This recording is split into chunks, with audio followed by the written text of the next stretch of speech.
Hai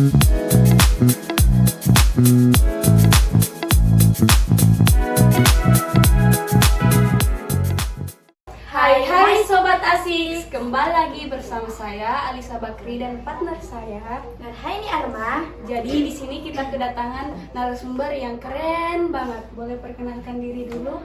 Halo semuanya, saya Ailandana Pratiwi. Saat ini mahasiswi psikologi di Universitas Indonesia dan juga aktif sebagai konten kreator. Saya senang sekali bisa diundang di podcast mereka berdua ini karena topik yang dibahas relate banget sama kehidupan kita sekarang. Terima kasih kepada Kakak Ella sudah mau hadir. Jadi kita akan membahas bagaimana sih sikap dan perilaku Gen Z itu dan kenapa mereka selalu dibilang baperan.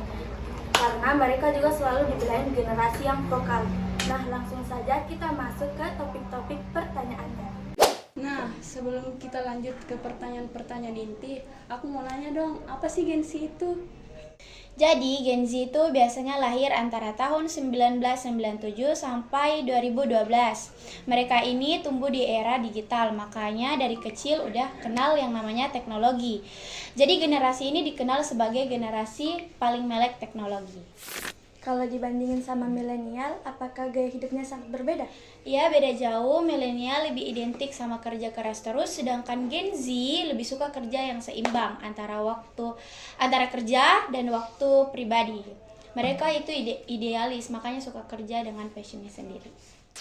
Nah, aku pribadi sih sering lihat di TikTok, kalau Gen Z itu berani ngomong soal anxiety, burnout, bahkan trauma. Iya, karena mereka tumbuh di era yang lebih terbuka informasinya, makanya mereka lebih berani bicara soal mental health. Tapi kadang juga kelewat terbuka atau bisa dibilang oversharing.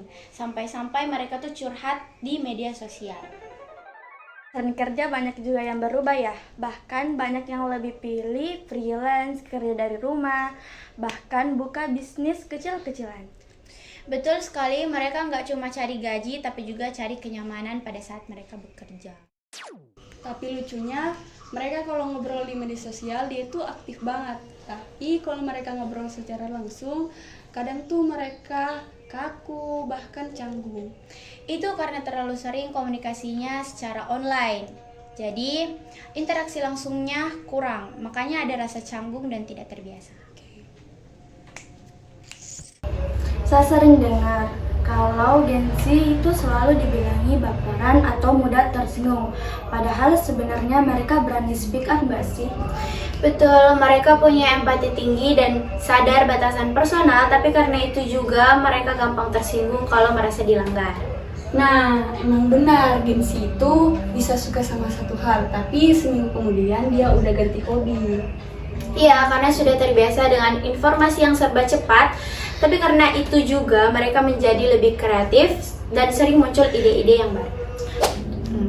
Menurut Kak Ayla, mereka ini realistis atau idealis? Saya lihatnya lebih ke idealis. Mereka punya banyak harapan tentang hidup, tapi pelan-pelan juga belajar realistis supaya mereka tetap menyesuaikan di kehidupan nyata. Wah, seru banget obrolan hari ini. Kita lebih bisa tahu kenapa Gen Z itu dianggap berbeda. Tapi di balik itu semua, mereka punya alasan masing-masing dan alasan sendiri. Nah guys, ini bukan tentang siapa yang paling benar, tapi bagaimana dua generasi yang berbeda ini bisa saling mengerti dan saling belajar sama. Buat kamu yang dengerin podcast ini, jangan lupa like, comment, and share.